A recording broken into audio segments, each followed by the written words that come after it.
Of course you can't, George. It never happened to you. It's time for the SVU After Show here on AFTERBUZZ TV. We are talking Season 18, Episode 16, The Newsroom. Stick around. You're tuning into the destination for TV superfan discussion, AFTERBUZZ TV. And now, let the buzz begin. Hello and welcome to the SVU After Show here on AFTERBUZZ TV. If you have not already, go to youtube.com/AFTERBUZZ TV. Hit subscribe. We're also on iTunes and SoundCloud. Subscribe there as well. Welcome back. We had a mini hiatus. This is SVU Season 18, Episode 16, The Newsroom. I'm Yael Tygiel. I'm joined by my dancing host, DJ Jessie J. What's up? Hi. Hey. Long time no see. I know. I miss this show so much, even though I watch it every day. I know, and I love that they came back with finally a heavy hitter. Oh yes, great episode. But before we jump into it, I want to remind everyone of a hotline number that you may need if you are in a situation, if you can relate to the characters on tonight's episode and you need to say something. We support you. Please speak up. We have a hotline for you, Jesse. Boom, it's the National Sexual Assault Hotline, rain.org. You can visit them, but the number is 1-800-656-4673, and there's also an online chat. Literally just Google RAINN and this online chat just pops up. I think also if you look for like sexual assault hotline is the first thing, or rape hotline is the first thing. So get to Googling if you need it. We give that to you because we want to make sure that everyone is safe and empowered and can speak up if they need to. That said, we are going to, on this show, when topics get real serious, we make inappropriate jokes and comments, and that's how we deal and process these feelings. So this is your content warning. If you can't handle that, this is not the show for you. Amen. All right. You loved this episode. I did. It was a full story for me. Like I feel like we've been getting a lot of SVU episodes where it's like cut and paste, and then we're just gonna randomly throw the ending like this. And this, I felt like we watched a full. Like, we got a full story. Like, I liked the little twists and turns. We're like, okay. Some of them were, like, kind of campy. Like, what's her name? Marjorie. Marjorie. I just hate that name. It is the ugly. Sorry to anyone named Marjorie. I know. It is the ugliest name to give a girl as pretty as Peyton List. Or, like, as a host, like, Marjorie. Here's Marjorie, whatever. Yeah, there's no way that news anchor would keep the name Marjorie. No.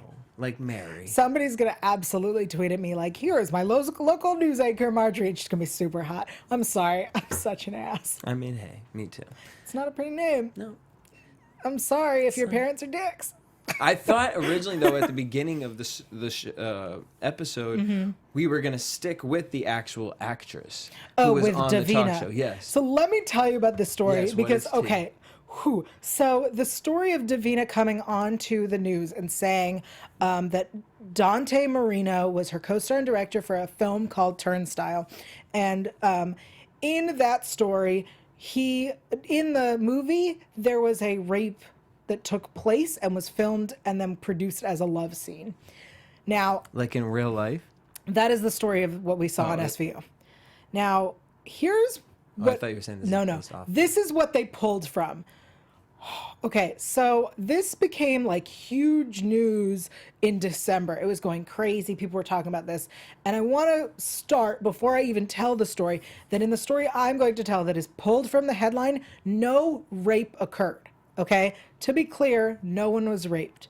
So, there was this movie called, it was a 1972 film called The Last Tango in Paris, and it starred Marlon Brando, and Maria Schneider.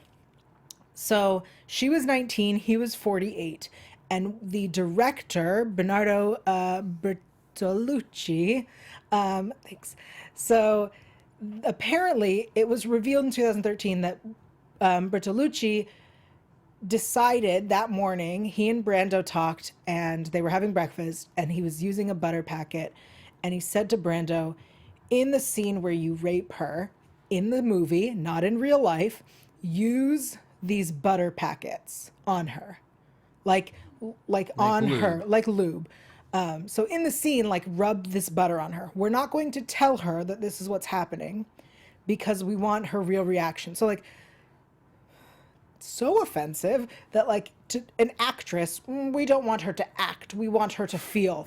She's an actress. You hired her. Let her do her job. Right. Irrelevant.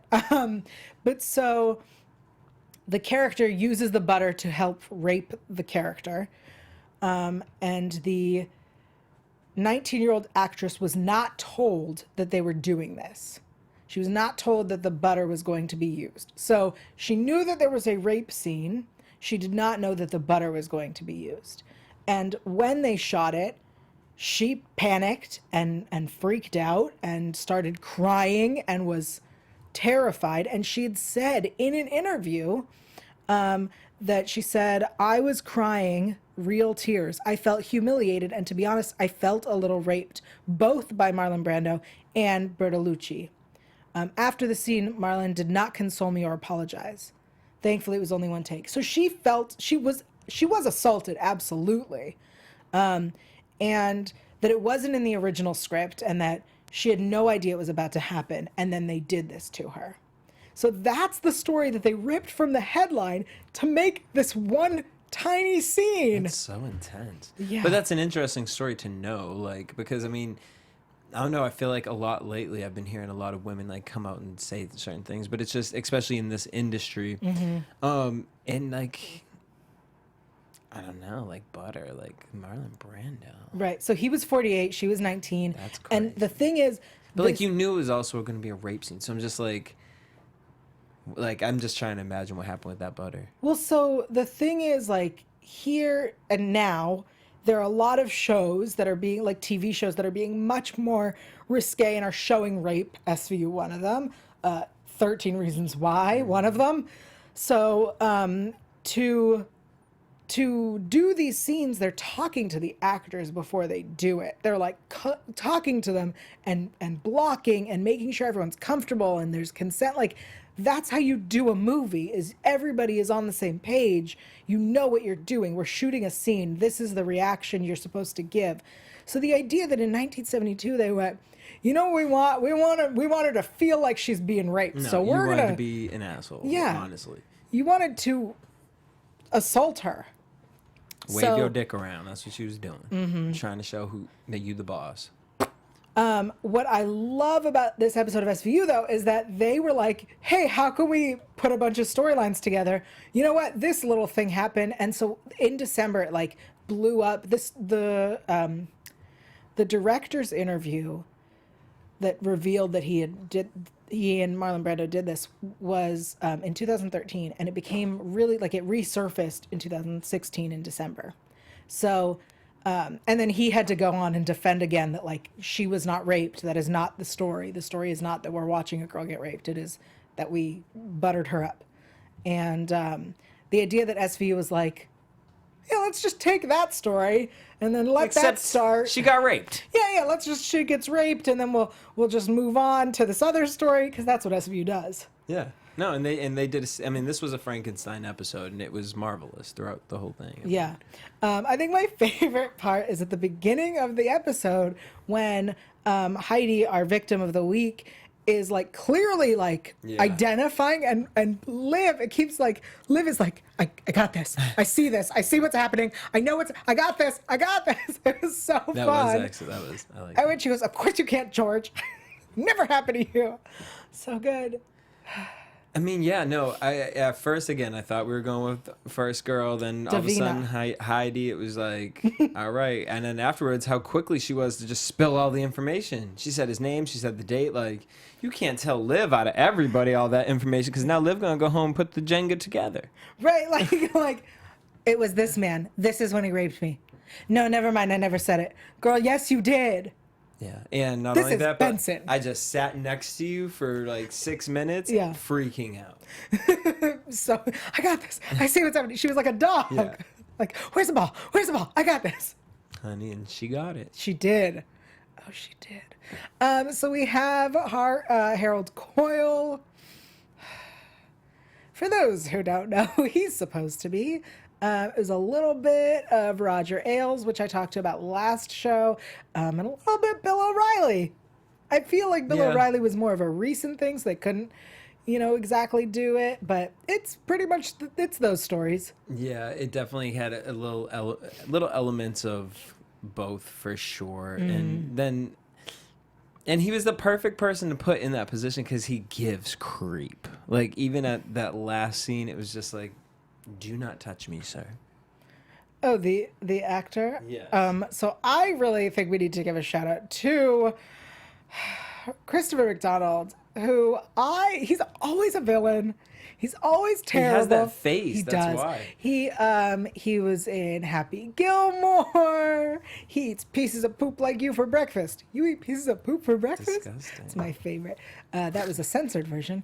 Christopher McDonald is so funny and always a villain. And that scene where Peter Gallagher walks in, Papa Dodds walks into his office and they're like face to face and Liv is there and the lawyer. At that moment I went, it's two villains from Adam Sandler movies face to face. I got so excited. Of course you. No, nobody, just me? Okay. So we meet his producer, Stephen Turner, who's like irrelevant to the story, but he does say that this is a brutal industry for women. There's a shelf life no matter how much plastic surgery they get. Girl, we know. Why you gotta remind us? And it's true. Like, I mean, Yes. you just see, like, especially like going to like carpets and stuff like that, like behind the scenes, you see these girls. It's a competition, and to think, we're always talking about like men in the workplace, pushing their power around and making the woman feel a certain way. Like, she always has to be this entity of whatever society thinks is beautiful. So I was here for this episode and kind of just shoved the pig in his face. I think this episode really hit very close to home for you and me. Yeah, because we deal with because we're in that industry, the entertainment side of it, but like we're in the broadcasty industry, and so like to see this and to be like, well, time's running out, was a pain. Yeah, and the oh, see, right, I need to get a waist trainer. Yeah. And to hear about the like blatant sexism that goes on that was ignored by everyone but everyone was aware of, right? So the fact that what was his name, George, was saying that he assumed Amy James, the woman who killed herself, they're like, did you know that she was being assaulted or what's the word I'm looking for? Sexually assaulted. Yeah, that's the word I'm looking for. Is that what I said? Yeah. Okay. He's like, did you know? And he was like, I suspected. Well, then why didn't you do something? Honey, because he's trying to keep his job. In Hollywood, this is the thing. Like, it's not how good you are. It's who you know and how good of... How much are you on their good side? And, what did he say? He said, I can't come out and say anything because I can't get in a lacy bra and, make up for it. So that line angered me so much when he's like, I can't dance around in my underwear. I got so angry. A little piggish mentality for you too, sir. Yeah, like because the girls aren't out here trying. Like, it's not like they're doing that because they want to. Well, a little bit, honestly, because here's where I'm gonna come down to. No, it got gray in this episode. It did, yeah. Because here's the thing: like at the end of the day, there's certain things that. You know what I mean? Yes, you get the opportunity of a lifetime, but that in life, and obviously there were certain situations where he forced himself on. There was that one girl that was like able to get away. She looked Hispanic or whatnot. Mm-hmm. She was able to luckily get out of there and then quit the next day. But with Heidi, it seemed like it was this. She knew that unfortunately she had to play the game this way. Yeah, and it doesn't. I don't know how to say it without sounding douchey, but it's just kind of like it's wrong. And after the first time, not that you have to go run and tell somebody, but if you're being put in a situation and you're saying, you know what, this is the only way I can have my dream. Mm-hmm. You're tainting your dream at that point, like with this specific situation. So it was just kind of also like with Heidi, it was like, and then I didn't like her also being like, it's not for the money. I did like that she didn't go civil because it wasn't about that. Yeah. So to prove it in that aspect of it.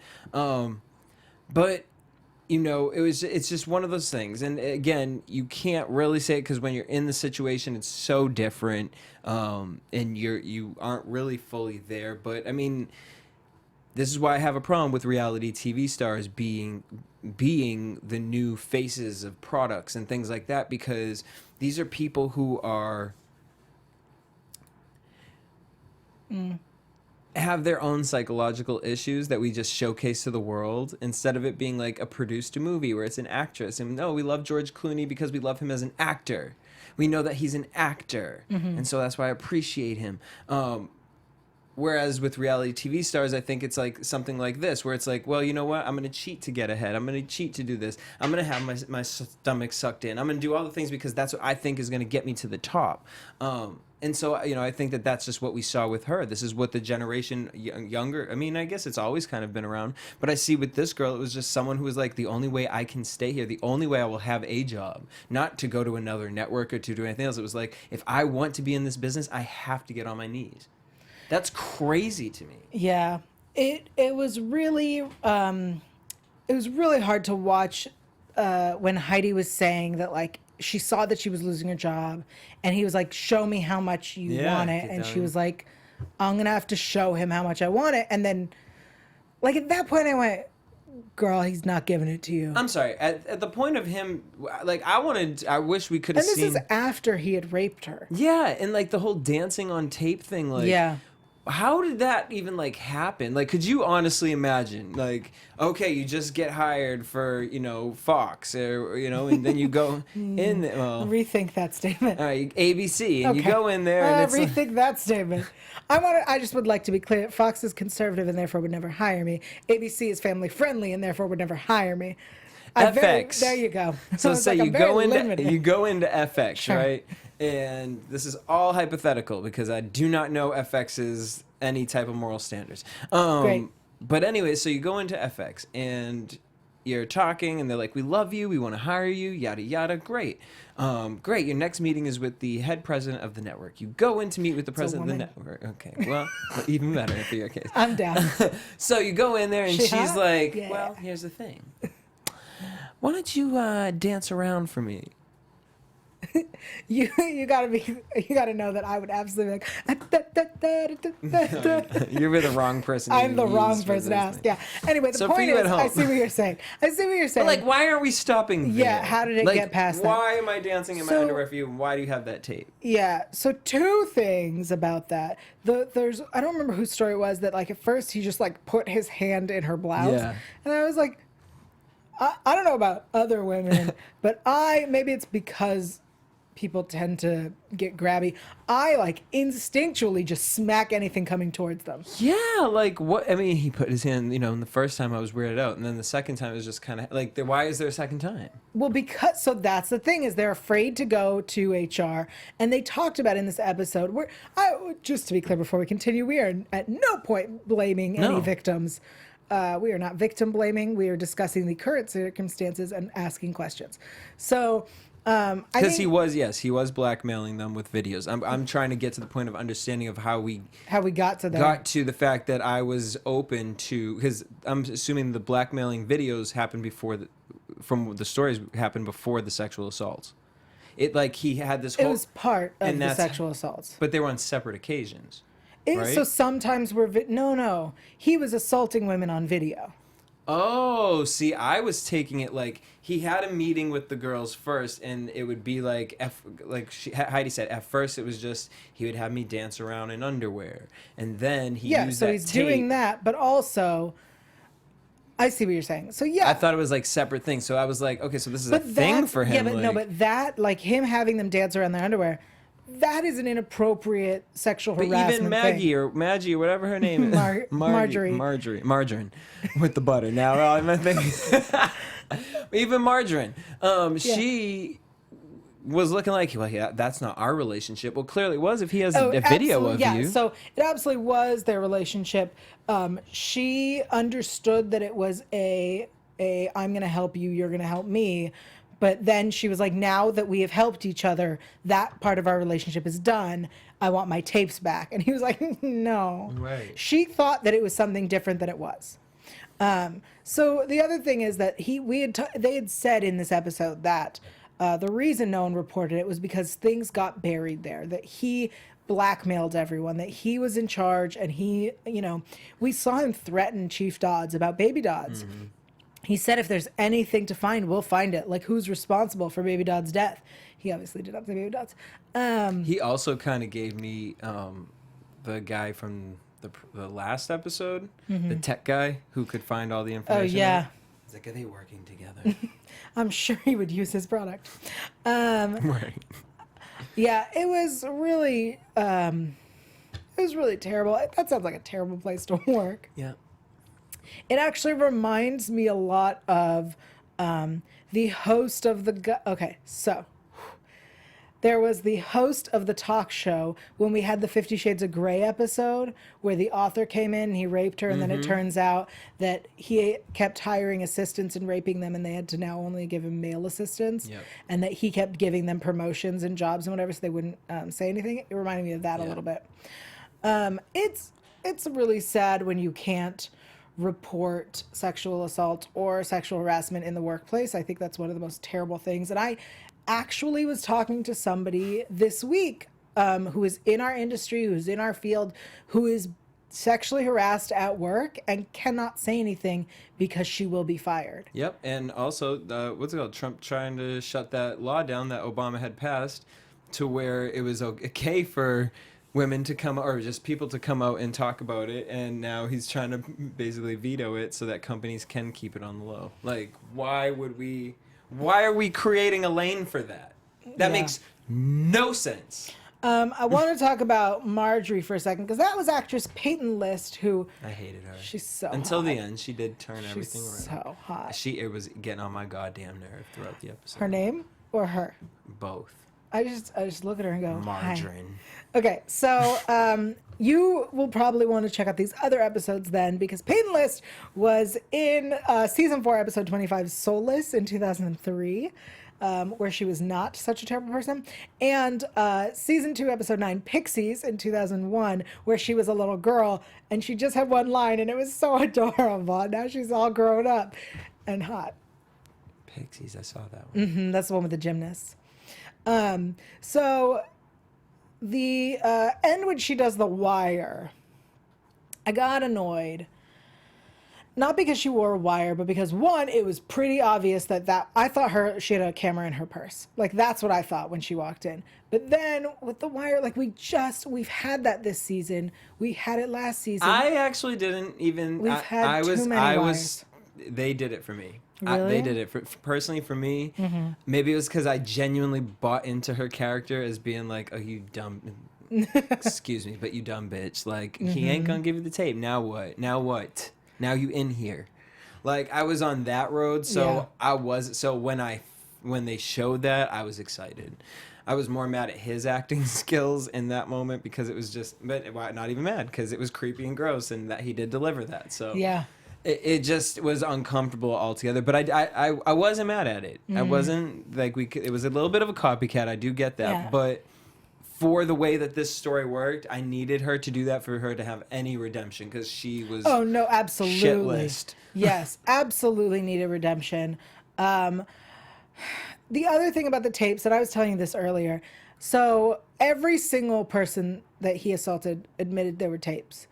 She on video says, "I want my tape back." Heidi says, "I can't report it. He has tapes." The dead girl, what was her name? Amy James. Her husband says there are tapes. I'm sorry, I'm not a lawyer, but we've heard less than that and gotten a search warrant for tapes. What is this garbage? Yeah, that one, and then the other thing that had happened. I mean, we know SVU does stuff like this. But Forget the law? Yeah, like when at the end It's when law and order. Margarine was standing outside the court house, and then Heidi ran up to her. Like, I feel like they could just speak legally. So but I thought about what you were saying. Okay. Go on. No. And then Liv came over and started talking, and I know you're not supposed to like badger the witness in court, but I also thought that it was kind of like you aren't supposed to have real communication. It's tampering. Yeah, tampering with the witness. I thought about that, and I think because excuse me, already finished testifying. She's testifying. Yeah. But then it's like, okay, couldn't they technically have fought it even more to been like, well, now as soon as she talks to her, now she's coming in here with a video camera? Yes. Like, I think especially because they can't call her back now. okay. Anyway, I'm with you. Yeah, Sarah Brock wrote Yell in order. I love that. Thanks. So good. So that's what this episode was, the newsroom. And then I also did love Yes. the little foxhole comment. There was like a little fox comment in there. Who said it? Oh, I think it was Heidi's news anchor guy. George who had said it. And Oh, George, what an ass. yeah, come on, like I get the daughter thing. I get it, but like You weren't protecting her before. right. Jerk. Okay, before I take us to news, because I have real SVU news to share, I want to talk a little bit about the Dodds situation. So I love Papa Dodds. Love Peter Gallagher. Peter Gallagher's eyebrows. Love him. So seeing him made me very happy. He reminds me of Home Improvement for some reason. Like I don't know how that. There's no, he was not, that's I know. not, okay. Well aware. So the whole Baby Dodds thing, where like I've been avoiding coming to SVU because I'm gonna see him. Yeah, I get it. That's sad, but like, quit bringing him up. You're bringing everybody down. Also, we love you. He is now being called Chief Dodds. He used to be Deputy Chief. Now he's Chief. Lost the deputy. Yeah. The thing that's weird though is when he and Olivia went to talk to Coyle, yeah, he was like, I'm Chief Dodds, this is Lieutenant Benson, and I was like, that sounds like you work in their station house. Are you gonna take over for her? Is that what's happening? Are you coming in? Is Benson going back in the field? What's happening? No, That's weird. I just got excited. They don't move emotion for me. The Dodds storyline is dead to me. I mean, No pun. I was sad we lost Baby Dodds, but I was also like, See, the way they did okay. it was just, all right, we're going to wash that off like a Yeah. white erase board. I really like Papa Dodds though. And he didn't do it for me this episode either. Like, it was just kind of like, Papa Dodds. like his anger when he would walk up to, like, I don't know. It wasn't there for me. Sorry. Okay. I'll just sit on my side of the table. I mean, if we could bring Papa Dodds back and Donald Logue as Declan Murphy. Now, see, I would take him back. Oh, yeah. Who Yeah. wouldn't take him back? Rollins would take him back. Anyway, where were we? What are we talking about? We weren't there. I have news. But before I do news, I want to thank everyone for listening. Thank you guys so much for joining us. We're so happy to be back. I can't believe this show went on a stupid hiatus. In the Yeah, it middle was, of the it was season. almost like Barbara's suspension. I think that's what they did. Oh, I think that's what they did. that's interesting. Yeah. But then they never make note of it. They said in this one, like, my suspension's over. Yeah, but I mean, like, That was it. all right. Maybe we were forced on suspension. No SVU for you. Yeah, that's rude. So thank you all so much for joining us. We ask you to do a very simple thing. Go to iTunes, rate and review. If you like us, you can give us 5 stars. If you don't like us, you can give us 4 stars. Either way, bang on your keyboard, write some emojis, and we will make Lauren read it live on the air when she gets back. Unless you're pulling it up, are you? No, I just Okay, want to give great. shout outs to everyone in the chat Oh, room. yeah, do it. Anne Marie McDonald's, Lilabria XOX, Kelly, DT Durr. Oh, let's do it. Yeah, I like that. Sarah Brock. Shout out to y'all for Kelly, for you guys are just out here, huh? Just keeping the chat room going. Wow, thank you, Tic everybody. Tac Fowls. Yes. Thank you guys Thanks. for joining us. Thank you so much, everyone. We, again, are live Thursdays at 6 p.m.-ish Pacific time. Whenever there's an SVU episode. When there is an SVU. And if you rate it, subscribe, rate, and review on iTunes, we'll read it live on the air when Lauren is back, because I like to make her do stupid emoji faces. And she's cute. When She's she does it. adorable when she does it. Okay, I have real SVU news, so yeah, hit it. AfterBuzz TV News. So this is real live news, not SVU related, real SVU related. Abigail Breslin, who we may all remember as a child actor, is no longer a child, but she revealed why she stayed quiet about her sexual assault. So she said, I feared not being believed. So 2 weeks after she opened up about her own sexual assault in honor of Sexual Assault Awareness Month, she responded to a comment written on Instagram asking why she didn't come forward with the incident right after. She said, I did not report my rape. I didn't report it for many reasons. First off, I was in complete shock and total denial. I didn't want to view myself as a victim, so I suppressed it and pretended it never happened. She also said... How long did it take for her to come out? I don't know. Because it was interesting when Heidi said the 10-year thing, too. Like, for me, it was 10 years, and I've heard that number a lot, and I wonder what... I'd like to, talk to a therapist about why that 10 years. Why 10 years? I was in a relationship with my rapist and feared not being believed. I also feared that in my case, that if my case didn't lead anywhere, he would still find out and hurt me. And she said, I knew it hurt my friends and family after they found out, and I didn't want to put them through that. So she wrote that she didn't report her rape after somebody said reported rapes are the only rapes that count. Wow. Yeah, somebody said that to her. She also continued that she has PTSD. She says, I still jump when somebody touches me unexpectedly, even if it's my best friend tapping me on the shoulder. And that calling unreported rapes not real or not mattering, saying that they don't matter is unfair, untrue, and unhelpful. It's like saying you got a black eye for being punched in the face, but because you didn't call the police, you didn't really get a black eye. Unreported rapes count, reported rapes count, end of story. Rape counts. So, yeah, I think it's really amazing that she spoke up, that she is being honest. And she said, this is another thing that she posted.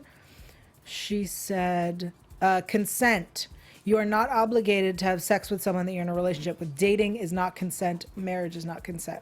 And I know we've definitely talked a lot about that on SVU. So I want to praise Abigail Breslin for talking about it, for speaking out, for defending, those who have not reported it because of safety or health or whatever reason they didn't. And every person who comes out and tells their story, whenever you're ready or they're ready to say their story, it helps so much because we live in a world, again, where we put perfection up because we don't want people to see, the how we got there or the negative things. So we post smiling pictures of us instead of having real conversations with people. And we need to get to a place where we are comfortable and we are confident with being able to have those types of conversations and say, hey, you know what? This happened to me.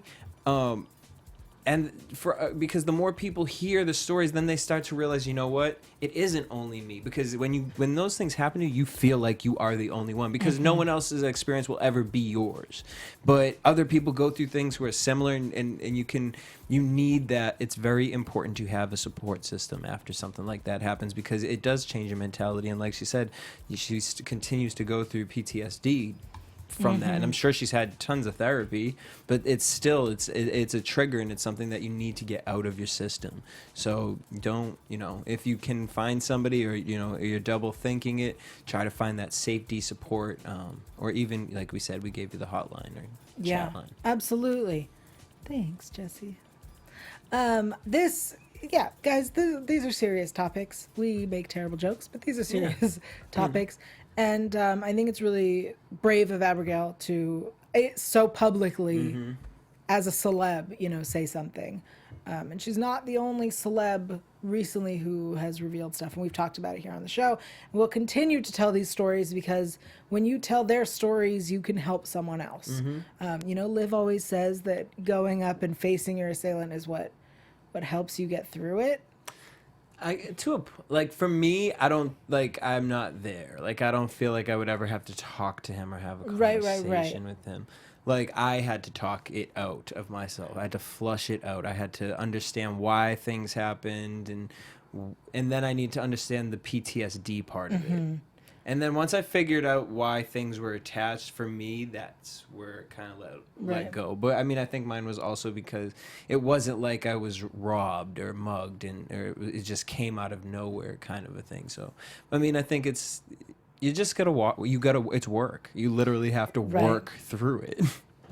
But Liv always says, no one ever regretted speaking up and testifying and if it gets to that point testifying, but like she says no one regrets Yeah, because it takes... revealing it. It takes a big weight off your shoulder. Not the entire weight, but a big portion. Yeah, and then you feel like you have someone on your team too, especially to meet a person like Liv in real life who was there for you. Like, I mean, that girl really went to her house. First of all, how did you even know where she lived? They were friends before. Oh, okay. That's how she got on the show. Oh, yeah. Because I was like, wait a minute. Yeah, I thought about that too. I was like, This how does is everybody know where she creepy. lives?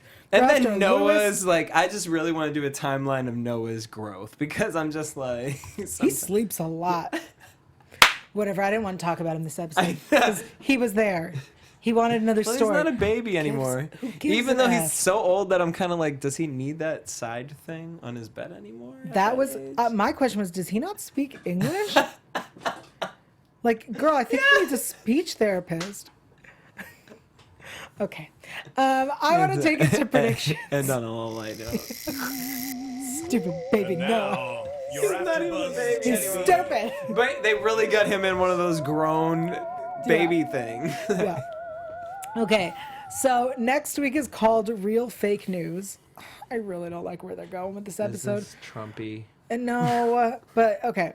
So it says fake news gets personal. So there's a guy who runs a fake news site, it seems. I feel like it's The Onion, but I guess it's not. It's like people think it's real. And he has a headline that says human flesh payoff for cover-up, ? And it's a picture of Benson and Noah and Rollins and her offspring. And Basically alluding to them being lesbians? no, it's alluding to human flesh payoff for cover-up. I don't know what it is they're covering up, and if the babies are the human flesh that is being paid off, because I would return that. So Benson says, that baby is my son. And then she says, arrest the son of a bitch who runs that thing, the fake news site, which I love that it's Finn who goes, for what? And she goes, breathing. This episode so far looks terrible. It looks like there's no rape involved. It looks like there's no crazy, weird, kinky sexual assault. It's just living her feelings. It's just, who cares? Someone's coming after Noah. Good. I'm awful. Take it away, Jesse. We'll see. Maybe they're going to find this is a big cover-up for something. I would love it if this is the first 10 minutes. And it's something totally... Yes, so like That's what I'm saying. Like, it's like the news is like an underground sex traffic site. Because I've worked for a company like that before. Can't talk about it, though. Oh, we're going to talk about this off the air. Embargoed. I love the idea that this starts out and then they arrest the guy and then he's like, okay, that was fake, but let me show you something real. And then it takes us to something else. Whoop. Right? It better freaking take us that route. What if it is something almost within the NYPD? Again? Yeah. You're right. Again? You're right. Do you guys remember the priests with the NYPD? I rewatched that and was like, this is dumb. This season's been weak. Today's been great. This was a good episode. I loved it. And what are people saying in the chat? Ariadne, sorry girl, because I want to say Adrian, but that's not how it's spelled. Nope. She said, this is the description of next week's episode is exactly why I don't watch the promos anymore. To be honest, I've enjoyed the episodes better watching them through Hulu, and they don't show you the for promo next week. So I don't know, like I went into this real fresh. Last night's episode real fresh, and I really thoroughly enjoyed. I've actually since we came back from our last one, I haven't watched any of the promos, and I've remember when that was. Yeah, I don't either at this point. And I feel like I've enjoyed them more because I feel like the promos are so to the left, and then the episode goes to the right, and this episode, heart and anxiety can't handle it. Today's episode was spot on. Yeah, no, today was just what the promo was because it was clearly ripped from the headlines. That, and again, they had so much content that it had a good beginning, middle, and end. Sometimes it's like the middle's the only good part, and the beginning is like, oh, this is gonna be great, and then it just tanks. Or then it's just a whack episode, and at the end you're like, wait, what the heck just happened? Kendall in the chat says, "Did you see the Barisi glance in the courtroom? I missed it. I missed Barisi. I didn't notice that there was apparently Barba and Carisi had a glance." I don't pay attention to those because I don't believe in it. I believe it. Yes, the next episode is next week. It is called Real Fake News. But until next week, Jesse, where can people keep up with you? Boom, everywhere DJ Jesse J. That's it? Yeah. Do you do other shows here after this? I do. You guys can go to jessej.com and check that out. Nice. But JesseJ.com? Jesse Janedy, JANEDY.com. JesseJanedy.com. Yeah. I'm Yael Tygiel. I'm everywhere at Yael Tygiel. That's YAELTYGIEL. And I'm going to announce summer, this summer in June. All of the sci-fi shows are coming back. So Dark Matter, Killjoys, and Winona Earp here on AfterBuzz TV. For everything else, find me at Yael Tygiel. That's YAELTYGIEL. And we'll see you next week for more SVU. Bye. Bye. From executive producers Maria Menounos, Kevin Undergaro, Phil Svitek, and the entire AfterBuzz TV staff, we would like to thank you for listening to the AfterBuzz TV network. To watch or listen to other after shows and post comments or questions, be sure to visit AfterBuzzTV.com. I'm Sir Richard Wentworth, and this has been a presentation of AfterBuzz TV. Buzz you later. The views expressed herein are those of the hosts only and do not necessarily reflect the views of AfterBuzz TV or its owners or principals.